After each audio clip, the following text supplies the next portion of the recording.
2023년 11월 21일 업무 기록입니다. 오늘은 똑같이 암거 기초 검토를 했는데요. 이 암거가 어제랑 똑같습니다. 어제랑 똑같이 연약 지반, 연약 점성토층에 지지가 되는 암거였고요.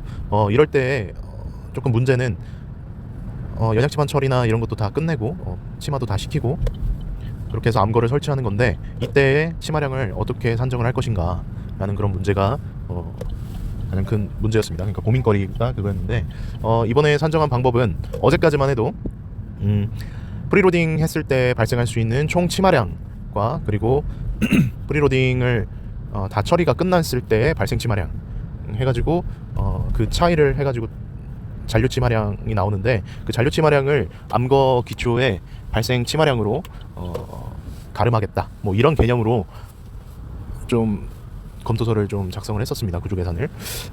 근데 오늘 또 회사에서 내부적인 회의를 이사님과 함께 가진 결과 그렇게 보면은 좀 과다한 감이 있고,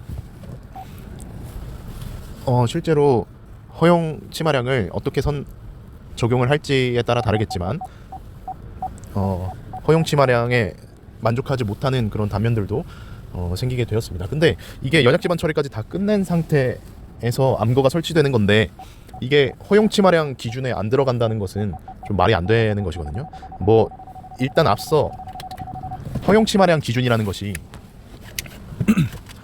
다양한 문헌 자료에서 다양한 기준이 있습니다. 뭐 도로 기준으로 보았을 때는 뭐 아니면 연약 지반이라는 그런 지반에 설치됐을 경우 뭐 이런 여러 가지 조건에 따라서 뭐 15cm에서 30cm까지 허용 치마량을 쓰는 경우도 있고, 뭐 구조물 기초 설계 기준 같은 경우에는 점성토 지반인 경우에는 60cm가 아니고 60mm, 6cm죠. 6cm. 그리고 사질토 지반인 경우에는 40에서 60mm.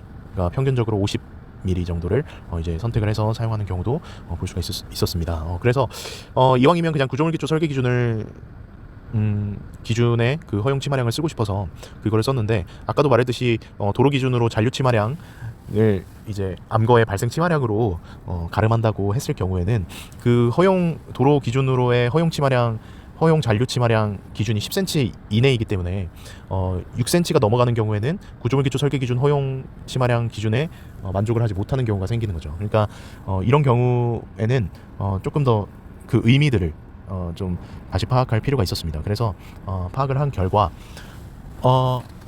프리로딩 했을 때 발생 치마량은 이미 프리로딩이라는 연약 지반 처리를 했을 때 발생한 치마량이기 때문에 이미 발생했던 그 치마량은 괜찮습니다. 그거는 산정을 잘 한 건데, 총 치마량, 그 발생 치마량을 빼주는 총 치마량을 프리로딩을 했을 때 그 성토고 그대로의 총 치마량을 산정을 하면 좀 그게 과다하게 잡힐 수가 있다는 의미가 오늘 이야기하고 싶은 그 내용인데, 먼저 암거를 설치를 했을 때 그 암거라는 것은 가운데가 뻥 뚫려 있고 콘크리트 어떤 박스 형태의 콘크리트 구조물이 그 도로 성토부에 이렇게 중간에 팍 들어가는 거기 때문에 그 구멍만큼의 흙 무게가 또 빠질 거고요.